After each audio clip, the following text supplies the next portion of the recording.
नमस्कार, आप देख रहे हैं के न्यूज नेशनल और मैं हूं आपके साथ में शोभित पाठक। तो रुक करते हैं महत्वपूर्ण सुर्खियों पर।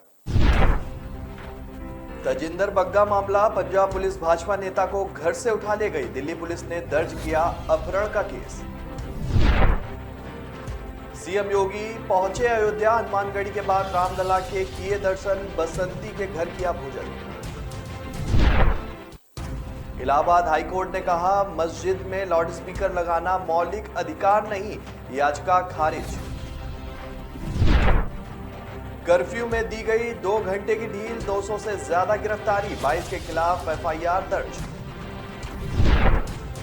चीन में दमन, जीरो कोविड नीति पर सवाल उठाने वाला एक और व्यक्ति गिरफ्तार, दुनिया भर में हो रही है आलोचना।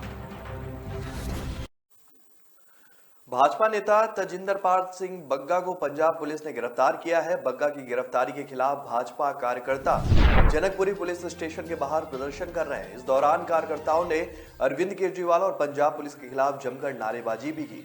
भाजपा प्रदेश अध्यक्ष आदेश गुप्ता भी जनकपुरी थाने पहुंचे और तेजिंदर बग्गा के पिता के बयान पर जनकपुरी थाने में पंजाब पुलिस कर्मियों पर अपहरण का मामला दर्ज कर लिया गया है। दिल्ली पुलिस ने पंजाब पुलिस के 3 जवानों को हिरासत में लिया है। दिल्ली पुलिस को पंजाब पुलिस ने बताया था कि तेजिंदर पाल सिंह बग्गा के खिलाफ 153A के तहत जो है मामला दर्ज किया गया है। बग्गा के पिता प्रीतम पाल सिंह बग्गा ने बताया कि आज सुबह 10-15 पुलिसकर्मी हमारे घर आए और तजिंदर को घसीट कर बाहर निकाला गया। जब मैंने घटना का वीडियो रिकॉर्ड करने के लिए अपना मोबाइल फोन उठाया तो पुलिस ने मुझे दूसरे कमरे में ले गई। यहाँ पुलिस ने मेरे चेहरे पर मुक्का मारा। बग्गा की गिरफ्तारी के बाद भाजपा केजरीवाल पर हमलावर है। दिल्ली भाजपा नेता कपिल मिश्रा ने ट्वीट कर कहा है कि तजिंदर बग्गा को पंजाब पुलिस के 50 जवान घर से गिरफ्तार करके ले गए। तजिंदर बग्गा एक सच्चा सरदार है, उसे ऐसी हरकतों से डराया नहीं जा सकता। मुख्यमंत्री योगी आदित्यनाथ अपने दूसरे कार्यकाल में दूसरी बार अयोध्या पहुंचे। उन्होंने सबसे पहले हनुमंत लला के दरबार में हाजिरी लगाई। मुख्यमंत्री के दर्शन पूजन कर हनुमान जी की आरती उतारी और महंत संत रामदास से भी आशीर्वाद लिया। पुजारी रमेश दास व महंत बलराम दास द्वारा योगी आदित्यनाथ का स्वागत किया गया। इस दौरान योगी आदित्यनाथ ने संतों से चर्चा भी की। हनुमानगढ़ी में दर्शन पूजन के बाद मुख्यमंत्री योगी आदित्यनाथ रामलला के दरबार पहुंचे और रामलला की आरती उतारी। इसके बाद मंदिर निर्माण का जायजा भी लिया। मुख्यमंत्री अयोध्या में चल रही विभिन्न परियोजनाओं का उन्होंने निरीक्षण किया। बेगमपुरा स्थित बसंती के आवास पर भोजन करने पहुंचे और मुख्यमंत्री ने पूर्व माध्यमिक विद्यालय कटरा का निरीक्षण कर बच्चों से बातचीत भी की। मुख्यमंत्री के कार्यक्रम में बदलाव भी किया गया है। पहले मुख्यमंत्री को अयोध्या में रात्रि विश्राम करना था, लेकिन अब वह शाम को 6 बजे संतों से मुलाकात के बाद लखनऊ के लिए रवाना हो जाएंगे। मुख्यमंत्री योगी आदित्यनाथ बेगमपुरा स्थित दलित बस्ती के घर जो है उन्होंने भोजन किया। बसंती का परिवार मुख्यमंत्री योगी आदित्यनाथ के स्वागत को लेकर काफी उत्सुक दिखा। बसंती ने बातचीत में कहा कि यह बहुत सौभाग्य का विषय है कि प्रदेश के मुखिया हमारे साथ बैठकर भोजन करेंगे। मस्जिदों व अन्य धार्मिक स्थलों से लाउडस्पीकर हटाने के योगी सरकार के फैसले पर इलाहाबाद हाई कोर्ट ने भी मोहर लगा दी है। कोर्ट ने मस्जिद में लाउडस्पीकर लगाने की अनुमति मांगने की याचिका को खारिज करने के साथ ही कहा कि मस्जिद में लाउडस्पीकर लगाना किसी का भी मौलिक अधिकार नहीं है। यह कहते हुए हाईकोर्ट ने बदायूं की नूरी मस्जिद में लाउडस्पीकर लगाने की अनुमति की मांग वाली याचिका को खारिज कर दिया। इलाहाबाद हाईकोर्ट ने कहा है कि मस्जिद पर लाउडस्पीकर लगाकर अजान देना किसी का मौलिक अधिकार नहीं है। इसको लेकर बदायूं के एसडीएम ने मस्जिद पर लाउडस्पीकर लगाने की अनुमति न देने के उचित कारण भी बताए। यह आदेश न्यायमूर्ति वीके बिड़ला और न्यायमूर्ति विकास बुधवार की खंडपीठ ने इरफान की याचिका पर दिया। कोर्ट ने याचिका खारिज कर दी है। याचिका कहना था कि एसडीएम बिसौली का आदेश अवैध है। इससे याची के मस्जिद में लाउडस्पीकर लगाकर अजान पढ़ने के मूल अधिकारियों व कानूनी अधिकारियों का हनन किया गया है। राजस्थान के जोधपुर में भड़की हिंसा के बाद धीरे धीरे हालात अब सामान्य हो रहे हैं। पुलिस अब तक 200 से ज्यादा आरोपियों को गिरफ्तार भी कर चुकी है। वहीं शहर के 10 थाना इलाकों में लगे कर्फ्यू में 2 घंटे की आज छूट भी दी गई। यह छूट सुबह 8 बजे से 10 बजे तक जारी रही। प्रशासन का कहना है कि शहर में हालात सामान्य है। लोग किसी भी तरह की अफवाहों पर ध्यान न दें। उधर सरकार की ओर से मामले की जांच के लिए भेजी गई मंत्री स्तरीय कमेटी के सदस्य संजय अग्रवाल, एडीजी राजस्थान ने हिंसाग्रस्त इलाके का जायजा भी लिया। कर्फ्यू में दी गई ढील के दौरान वह जलौरी गेट पहुंचे और अधिकारियों से उन्होंने बातचीत भी की। अग्रवाल ने बताया कि पुलिस प्रशासन हालात सामान्य करने के लिए लगातार प्रयास कर रहा है। अब तक 200 से अधिक आरोपियों को गिरफ्तार भी किया जा चुका है। साथ ही करीब 22 लोगों के खिलाफ केस दर्ज कर उन्हें गिरफ्तार किया गया है। 2 मई सोमवार देर रात विशेष समुदाय के लोग जो है जरौली गेट पहुंचे और अपने धर्म का झंडा लगाने लगे। उन्होंने यहां स्वतंत्रता सेनानी बाल मुकुंद बिस्सा की प्रतिमा के पास पहले से लगे भगवा झंडे को उतार दिया। इस दौरान कुछ युवक वहां पहुंचे और उन्होंने ऐसा करने से मना करते हुए उनका वो वीडियो बनाने लगे। इसके बाद दूसरे समुदाय के लोगों ने उन पर हमला कर दिया। सूचना मिलते ही दोनों समुदाय के लोग आमने सामने आ गए। विवाद के बाद दोनों ओर से पथराव शुरू हो गया। कोरोना की नई लहर से जूझ रहे चीन ने अपने जीरो कोविड नीति का विरोध करने वालों की धरपकड़ शुरू कर दी है। चीनी अधिकारियों ने शंघाई में एक और व्यक्ति को गिरफ्तार किया है। उनसे देश की नीतियों का विरोध किया गया था। चीन की कठोर कोविड नीति की पूरी दुनिया के स्वास्थ्य विशेषज्ञ आलोचना कर रहे हैं, लेकिन चीन पर इसका कोई भी असर नहीं हो रहा है। अब वह अपनी इस नीति पर अड़ग है। इतना ही नहीं, इसका विरोध करने वालों को गिरफ्तार किया जा रहा है। हाल ही में एक वीडियो भी वायरल हुआ जिसमें बताया गया कि जीरो कोविड नीति के तहत चीन में किसी तरह से मानवाधिकार का उल्लंघन हो रहा है। चीनी नागरिक जो हैं संघाई के पुडोंग जिले के, उन्हें येनलाड अपार्टमेंट से गिरफ्तार किया गया है। उन्हें और उनकी पत्नी को जबरदस्ती हिरासत में लिया गया है, जिसका पूरी दुनिया में विरोध हो रहा है। समाजवादी पार्टी के नेता आजम खान मामले में सुप्रीम कोर्ट ने हाई कोर्ट पर कड़ी टिप्पणी की है। शीर्ष न्यायालय ने कहा है कि 137 दिन से आदेश नहीं आया है, यह न्यायिक प्रक्रिया का मजाक है। कोर्ट ने कहा कि हम इस मामले में उच्च न्यायालय के फैसले की प्रतीक्षा करना चाहते हैं। जरूरी हुआ तो इस पर आदेश देंगे। कोर्ट 11 मई को इस प्रकरण में सुनवाई भी करेगा। दरअसल आजम खान की ओर से सुप्रीम कोर्ट में अंतरिम जमानत के लिए याचिका दायर की गई थी। दरअसल आजम खान को 86 मामलों में कोर्ट से जमानत मिल चुकी है। केवल एक मामले में उनकी याचिका पर सुनवाई लंबित है। शुक्रवार को हाई कोर्ट ने इस मामले में सुनवाई करते हुए फैसला सुरक्षित कर लिया था। कोर्ट अगले सप्ताह तक अपना फैसला सुना सकती है। अगर आजम खान की जमानत अर्जी मंजूर हो जाती है तो वो जेल से बाहर आ जाएंगे, क्योंकि बाकी मामलों में कोर्ट ने उन्हें पहले ही जमानत दे रखी है। मामले की सुनवाई न्यायमूर्ति राहुल चतुर्वेदी की पीठ कर रही है। आरोप है कि आजम ने शत्रु संपत्ति को अवैध रूप से कब्जे में लेकर जौहर यूनिवर्सिटी में शामिल कर लिया। हाई कोर्ट में इस मामले में पिछले वर्ष दिसंबर में सुनवाई पूरी हो चुकी है और अदालत ने फैसला सुरक्षित रख लिया। तो ब्रेक पर जाने से पहले रुक करते हैं महत्वपूर्ण सुर्खियों पर। तजिंदर बग्गा मामला, पंजाब पुलिस भाजपा नेता को घर से उठा ले गई। दिल्ली पुलिस ने दर्ज किया अपहरण का केस। सीएम योगी पहुंचे अयोध्या, हनुमानगढ़ी के बाद रामलला के किए दर्शन, बसंती के घर किया भोजन। इलाहाबाद हाईकोर्ट ने कहा मस्जिद में लाउडस्पीकर लगाना मौलिक अधिकार नहीं, याचिका खारिज। कर्फ्यू में दी गई 2 घंटे की ढील, 200 से ज्यादा गिरफ्तारी, 22 के खिलाफ एफआईआर दर्ज। चीन में दमन, जीरो कोविड नीति पर सवाल उठाने वाला एक और व्यक्ति गिरफ्तार, दुनिया भर में हो रही है आलोचना। कामयाबी की असली पहचान तभी होती है जब उसकी बुनियाद मजबूत हो, क्योंकि जिन्हें खुद पर भरोसा हो उनकी ताकत कभी कम नहीं होती है। इसलिए भरोसा करिए सिर्फ विकी पावर प्लस टीएमटी बात पर। अब घर बनेगा स्ट्रॉन्ग, चलेगा लाइफ लॉन्ग। ब्रेक के बाद फिर स्वागत है आपका। रुक करते हैं आगे की खबरों पर। लंबी माथापच्ची के बाद आखिरकार कांग्रेस ने चंपावत विधानसभा सीट से अपने प्रत्याशी का चेहरा घोषित कर दिया है। चंपावत सीट से निर्मला गहतोड़ी सीएम पुष्कर सिंह धामी के सामने खड़ी होंगी। 4 मई को उपचुनाव की अधिसूचना जारी हो चुकी है और नामांकन पत्र भी लिए जाने लगे थे, लेकिन कांग्रेस किस चेहरे पर उपचुनाव में दांव लगाएगी, इस रहस्य से पर्दा नहीं उठ पाया था। आज पार्टी ने अपने पत्ते खोल दिए हैं। चंपावत विधानसभा सीट में उपचुनाव में सीएम धामी के सामने कांग्रेस ने महिला प्रत्याशी पर दांव लगाया है। पार्टी के प्रदेश अध्यक्ष जो है करण महारा ने संकेत दिए थे कि पार्टी शुक्रवार तक प्रत्याशी का नाम तय कर सकती है। चंपावत उपचुनाव के लिए 31 मई को मतदान होना है। 4 मई को इसकी अधिसूचना भी जारी हो गई थी। इसके बाद नामांकन की प्रक्रिया आरंभ हुई। 11 मई को नामांकन की आखिरी तारीख है। भाजपा की केंद्रीय चुनाव समिति ने चंपावत विधानसभा सीट पर उपचुनाव के लिए मुख्यमंत्री पुष्कर सिंह धामी को प्रत्याशी घोषित कर दिया था। पार्टी के राष्ट्रीय महासचिव व मुख्यालय प्रभारी अरुण सिंह ने भी इस संबंध में जानकारी दी है। धामी 9 मई को पर्चा दाखिल करेंगे। इस मौके पर पार्टी के कई दिग्गज जुटेंगे। पार्टी के प्रदेश महासचिव कुलदीप कुमार के मुताबिक चंपावत उपचुनाव में नामांकन के दिन प्रदेश प्रभारी दुष्यंत गौतम, प्रदेश सह प्रभारी रेखा वर्मा, प्रदेश अध्यक्ष मदन कौशिक समेत कई प्रमुख नेता मौजूद रहेंगे। उधर पार्टी के सूत्रों के मुताबिक नामांकन वाले दिन प्रदेश सरकार के कई मंत्रियों और पार्टी पदाधिकारियों और कुमाऊं मंडल के तकरीबन सभी पार्टी विधायकों की जुटने की भी पूरी संभावना है। उत्तराखंड के पूर्व मुख्यमंत्री हरीश रावत ने आशंका जताई है कि प्रदेश सरकार कुमाऊं मंडल विकास निगम से यात्राओं का संचालन प्राइवेट लोगों को सौंपना चाहती है। उन्होंने इस संबंध में फेसबुक पर एक पोस्ट डालकर चिंता प्रकट की है कि इसका सीधा अर्थ है कि KMVN को बंद करना है। उन्होंने मुख्यमंत्री पुष्कर सिंह धामी से यात्रा निजी हाथों में सौंपने के फैसले पर पुनर्विचार करने का अनुरोध भी किया। पोस्ट में हरीश रावत ने लिखा कि बहुत चिंताजनक समाचार पढ़ने को मिला है। राज्य सरकार ओम पर्वत, कैलाश और उन क्षेत्र की यात्राओं को प्राइवेट लोगों को सौंपने जा रही है। कुमाऊं मंडल विकास निगम में उनका संचालन लेकर उसे प्राइवेट लोगों को दिया जाएगा।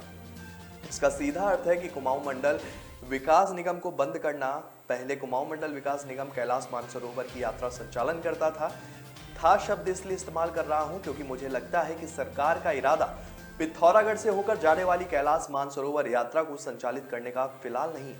तो फिर कुमाऊं मंडल विकास निगम के पास रह ही क्या जाएगा। 1, 2 और ट्रैकिंग रूट्स उनको भी कुमाऊं मंडल विकास निगम से लेकर प्राइवेट हाथ को दे दीजिए। और जिस समय इस संगठनों को और काम देने की आवश्यकता है, लिखा कि जिस काम को वो वर्षों से कर रहे हैं उस काम को छीनने का कोई औचित्य नहीं है। मुख्यमंत्री जी को चाहिए कि इस पर पुनर्विचार करें। केंद्रीय परिवहन मंत्री नितिन गडकरी ने गुरुवार को देवी अहिल्या विश्वविद्यालय में आत्मनिर्भर भारत की ओर से बढ़ते कदम विषय पर व्याख्यान दिया। इस दौरान उन्होंने आयातित पेट्रोलियम उत्पादों पर निर्भरता कम करने और हाइड्रोजन ईंधन की ओर बढ़ने की बात कही। केंद्रीय मंत्री नितिन गडकरी ने कहा कि आयातित पेट्रोलियम उत्पादों पर निर्भर कम होना चाहिए और ईंधन पर चलने वाली ट्रेनों, हवाई जहाजों और वाहनों में और कारखानों की ओर से बढ़ना चाहिए। आज हम पानी से हाइड्रोजन को अलग करके कार चला सकते हैं। मैं खुद एक ऐसी कार का उपयोग करता हूं जो हाइड्रोजन ईंधन से चलती है और यह कोई शोर या धुआं नहीं करती। उन्होंने कहा कि आने वाले दिनों में ट्रेन, हवाई जहाज, ट्रक और बसें चलाने के लिए कदम उठाए जाने चाहिए। विशेष रूप से हाइड्रोजन जैसे वैकल्पिक ऊर्जा स्रोत का उपयोग करके रसायन और सीमेंट बनाने वाली फैक्ट्रियों और इस क्षेत्र में अनुसंधान किया जाना चाहिए। देश में आयात पर निर्भरता चिंता व्यक्त करते हुए गडकरी ने कहा कि हम हर साल 10 लाख करोड़ रुपए के पेट्रोलियम उत्पादों और पेट्रोल डीजल का आयात करते हैं। हालांकि हमारे पास कोयले का भंडारण है, फिर भी हम इसका आयात करते हैं। इसी तरह हम तांबे और लोहे का भंडारण होने के बावजूद आयात करते हैं। उन्होंने कहा कि देश को आत्मनिर्भर बनाने के लिए मैन्युफैक्चरिंग को बढ़ावा देना चाहिए, निर्यात को बढ़ाना चाहिए और आयात को कम करना चाहिए। मंत्री ने आगे कहा कि चूंकि स्टील निर्माताओं ने कीमतों में बढ़ोतरी की है, वह निर्माण में स्टील फाइबर के उपयोग की अनुमति देंगे जो स्टील से 40% सस्ता है। अमित शाह के बयान के बाद नागरिकता संशोधन कानून एक बार फिर से जुबानी जंग जो उसमें शुरू हो गई है। पश्चिम बंगाल और केंद्र सरकार इसको लेकर पहले से ही आमने सामने। इस बीच बिहार में भाजपा व जेडीयू नेता भी इस मामले पर अलग अलग बयान दे रहे हैं। एक तरफ भाजपा नेता कह रहे हैं कि सीएए को बिहार में भी लागू किया जाए, तो दूसरी ओर जेडीयू मंत्री का कहना है कि बिहार में इसे लागू करने का सवाल ही नहीं है। दरअसल केंद्रीय गृह मंत्री अमित शाह इस समय पश्चिम बंगाल दौरे पर हैं। गुरुवार को उन्होंने एक जनसभा में कहा कि कोरोना खत्म होते ही सीएए को पूरे देश में लागू किया जाएगा। इसके बाद से सीएए विवाद फिर से शुरू हो गया। बिहार में इस समय गठबंधन वाली सरकार है। सीएए पर अमित शाह के बयान के बाद भाजपा कोटे से मंत्री प्रमोद कुमार ने कहा है कि सीएए को बिहार में लागू जो है वो किया जाएगा। इस पर जेडीयू के प्रदेश अध्यक्ष उमेश कुशवाहा ने व जेडीयू के ही कोटे से मंत्री संजय झा ने कहा कि इसे बिहार में लागू करने का सवाल ही नहीं उठता है। सीएए पर बिहार के मुख्यमंत्री नीतीश कुमार ने कहा कि अभी कोरोना फिर से बढ़ रहा है, हमारी चिंता कोरोना से लोगों को बचाने को लेकर है। कोई पॉलिसी की बात होगी तो उसे अलग से देखा जाएगा। उन्होंने कहा कि यह केंद्र का फैसला होगा। तो ब्रेक पर जाने से पहले रुक करते हैं महत्वपूर्ण सुर्खियों पर। तजिंदर बग्गा मामला, पंजाब पुलिस भाजपा नेता को घर से उठा ले गई, दिल्ली पुलिस ने दर्ज किया अपहरण का केस। सीएम योगी पहुंचे अयोध्या, हनुमानगढ़ी के बाद रामलला के किए दर्शन, बसंती के घर किया पूजन। इलाहाबाद हाईकोर्ट ने कहा मस्जिद में लाउडस्पीकर लगाना मौलिक अधिकार नहीं, याचिका खारिज। कर्फ्यू में दी गई 2 घंटे की ढील, 200 से ज्यादा गिरफ्तारी, 22 के खिलाफ एफआईआर दर्ज। चीन में दमन, जीरो कोविड नीति पर सवाल उठाने वाला एक और व्यक्ति गिरफ्तार, दुनिया भर में हो रही है आलोचना। न ऐश का न द्वेष का, यह दंगल है देश का, सुलगती समस्याओं के जुलसते सवालों का होगा दंगल देश का, प्रशासन के प्रश्नों को लेकर होगा दंगल देश का। शिक्षा, स्वास्थ्य, समाज, कानून और व्यवस्था के आज क्या है हालात, सोमवार से शुक्रवार रोज रात 8 बजे जलपा क्षत्रिय के साथ दंगल देश का।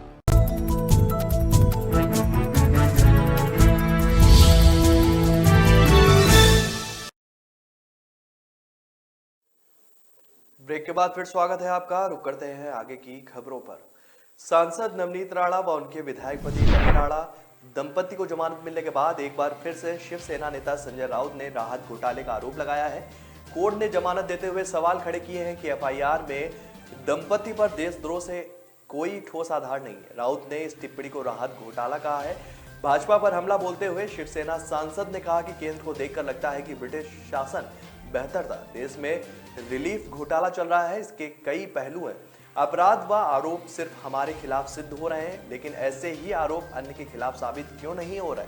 मुंबई के विशेष जज RN रोकड़े ने राणा दंपति को जमानत देते हुए कहा कि प्रथम दृष्टता लगता है कि भादवी की धारा 124A के तहत देशद्रोह का मामला नहीं बनता है। कोर्ट ने अपने आदेश में कहा है कि सांसद विधायक दंपति ने निसंदेह संविधान के प्रदत्त अभिव्यक्ति की आजादी की सीमा रेखा पार की है, लेकिन मात्र अपमानजनक या आपत्तिजनक शब्दों की अभिव्यक्ति उनके खिलाफ राजद्रोह का आरोप लगाने के लिए पर्याप्त आधार नहीं हो सकती।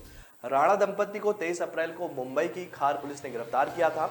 उन पर धारा 124 से 153A के तहत दो समुदाय के बीच शत्रुता फैलाने के आरोप में देशद्रोह का केस दायर किया गया था। दंपति ने ऐलान किया था कि वे शिवसेना प्रमुख महाराष्ट्र के सीएम उद्धव ठाकरे के निजी निवास मातोश्री के बाहर हनुमान चालीसा का पाठ करेंगे और इससे सत्तारूढ़ पार्टी के कार्यकर्ता नाराज हो गए थे और मुंबई में तनाव फैल गया था। हालांकि इसके बाद राणा दंपति ने अपनी योजना स्थगित कर दी थी और गुरुवार को राणा दंपति जेल से रिहा भी हो गए। कांग्रेस के विधायक दल के नेता मुकेश अग्निहोत्री ने कहा है कि पुलिस कांस्टेबल भर्ती का पेपर लीक होने के मामले की जांच सीबीआई से कराई जाए। प्रदेश के 74,000 बेरोजगार युवाओं के भविष्य से खिलवाड़ किया जा रहा है। सरकार की शय पर पुलिस भर्ती का पेपर लीक किया गया है। अगर सरकार वर्ष 2020 में हुई पुलिस भर्ती परीक्षा में गड़बड़ी की जांच तत्काल करवाती तो आज पुलिस भर्ती का पेपर लीक होने का मामला ना होता। पुलिस भर्ती के लिए प्रदेश के युवा कड़ी मेहनत करते हैं और ऐसे में उनके भविष्य के साथ खिलवाड़ हो रहा है। हर विभाग में भर्ती में गड़बड़ी हो रही है। मुख्यमंत्री के कार्यालय में बैठे अफसरों के परिजनों को नौकरियां दी जा रही हैं। उन्होंने गंभीर आरोप प्रदेश सरकार पर लगाए। राजस्थान में लगातार हो रही हिंसा को लेकर मध्य प्रदेश के गृह मंत्री नरोत्तम मिश्रा ने मुख्यमंत्री अशोक गहलोत पर निशाना साधा है। गृह मंत्री मिश्रा ने कहा है कि गहलोत सरकार राजस्थान में हिंसा की घटनाएं रोकने में नाकाम रही है। सरकार सचिन पायलट और उनकी टीम पर बुलडोजर चला रही है और उसे बंद कर प्रदेश में हो रहे दंगों को रोकने के लिए बुलडोजर चलाने के लिए कहा जा रहा है। मिश्रा ने कहा कि अगर राजस्थान सरकार के पास बुलडोजर नहीं तो हम उत्तर प्रदेश और मध्य प्रदेश से भेज देते हैं। हमने सिर्फ 2 घंटे में खरगोन में हुआ दंगा नियंत्रित कर लिया था, लेकिन राजस्थान में दंगों की सीरीज बन रही है। सरकार प्रदेश में कहीं भी दंगों पर नियंत्रण नहीं कर पा रही है। आपको बता देंगे अशोक गहलोत ने प्रदेश में हो रही हिंसा का जिम्मेदार भाजपा और आरएसएस को बताया था। उन्होंने कहा था कि रामनवमी पर मध्य प्रदेश, गुजरात और दिल्ली सहित 7 राज्यों में दंगे हुए, लेकिन राजस्थान में शांति रही। यह बात प्रदेश के भाजपा नेताओं को हजम नहीं हो रही है। उन्हें हाईकमान से निर्देश मिला है कि राजस्थान में अस्थिरता पैदा करनी है। योजनाओं के तहत लोगों को भड़काया जा रहा है। बीते गुरुवार को गहलोत ने केंद्रीय गृह मंत्री अमित शाह से एक कमेटी बनाकर हिंसा के मामले की जांच कराने की चेतावनी भी दी थी। अदालत के आदेश पर श्री काशी विश्वनाथ धाम ज्ञानव्यापी स्थित श्रृंगार गौरी और अन्य देव विग्रहों की वीडियोग्राफी और सर्वे का काम आज दोपहर 3 बजे पूरा हो गया। परिसर स्थित श्रृंगार गौरी और देव विग्रहों की वीडियोग्राफी और सर्वे का मस्जिद कमेटी से जुड़े पक्षकारों ने विरोध दर्ज कराया था। विरोध दर्ज कराने वालों को बुद्धि प्रदान करने और विघ्न बाधा दूर करने के लिए सुमेरु पीठ के पीठाधीश्वर जगत गुरु शंकराचार्य स्वामी नरेंद्रानंद सरस्वती के नेतृत्व में यज्ञ भी किया गया। आदि गुरु शंकराचार्य जयंती के अवसर पर काशी के सुमेरु पीठ में दंडी स्वामी और सन्यासियों ने हवन पूजन किया। कामना की गई कि ज्ञानव्यापी परिसर में शांतिपूर्वक वीडियोग्राफी और किसी प्रकार का कोई विघ्न न हो। काशी विश्वनाथ धाम ज्ञानव्यापी परिसर स्थित वीडियोग्राफी और सर्वे की कार्रवाई को देखते हुए कमिश्नरेट पुलिस अतिरिक्त सतर्कता जो है वो बरत रही है। नमाज के लिए बड़ी संख्या में लोग ज्ञानव्यापी पहुंच रहे हैं। गौदौलिया चौक क्षेत्र और मैदागिन में सुरक्षा व्यवस्था बढ़ा दी गई है। सभी प्रमुख स्थानों पर पुलिस की पैनी नजर है। जम्मू कश्मीर के अनंतनाग जिले में सुबह आतंकवादियों और सुरक्षा बलों के बीच मुठभेड़ शुरू हो गई, जिसके कुछ देर बाद ही सुरक्षा बलों ने एक आतंकी को मार गिराया। इसके थोड़ी देर बाद एक आतंकी और ढेर किया गया। अभी तक 2 आतंकी मारे गए हैं। फिलहाल दोनों तरफ से गोलीबारी हो रही। आतंकियों को सुरक्षा बलों की संयुक्त टीम ने घेर रखा है। कश्मीर पुलिस ने बताया कि अनंतनाग के पहलगांव क्षेत्र में ईस्ट ऑफ बाटपुट में श्रीचंद टॉप इलाके में मुठभेड़ चल रही है। इस ऑपरेशन को पुलिस सेना और सीआरपीएफ की संयुक्त टीम मिलकर अंजाम दे रही है। पहलगांव क्षेत्र में आतंकियों की मौजूदगी की सूचना मिली थी। इसके बाद सुरक्षा बलों की संयुक्त टीम ने तलाशी अभियान शुरू किया। जंगल क्षेत्र में छिपे आतंकियों ने सुरक्षा बलों को देखते ही गोलीबारी शुरू कर दी। जवाबी कार्रवाई के साथ मुठभेड़ शुरू हो गई। तो फिलहाल इस बुलेटिन में मेरे साथ इतना ही। आगे की खबरों के लिए बने रहिए के न्यूज नेशनल के साथ। तब तक के लिए नमस्कार। तजिंदर बग्गा मामला, पंजाब पुलिस भाजपा नेता को घर से उठा ले गई। दिल्ली पुलिस ने दर्ज किया अपहरण का केस। सीएम योगी पहुंचे अयोध्या। हनुमानगढ़ी के बाद रामलला के किए दर्शन। बसंती के घर किया भोजन। इलाहाबाद हाईकोर्ट ने कहा मस्जिद में लाउडस्पीकर लगाना मौलिक अधिकार नहीं, याचिका खारिज। कर्फ्यू में दी गई 2 घंटे की ढील, 200 से ज्यादा गिरफ्तारी, 22 के खिलाफ एफआईआर दर्ज। चीन में दमन, जीरो कोविड नीति पर सवाल उठाने वाला एक और व्यक्ति गिरफ्तार। दुनिया भर में हो रही है आलोचना।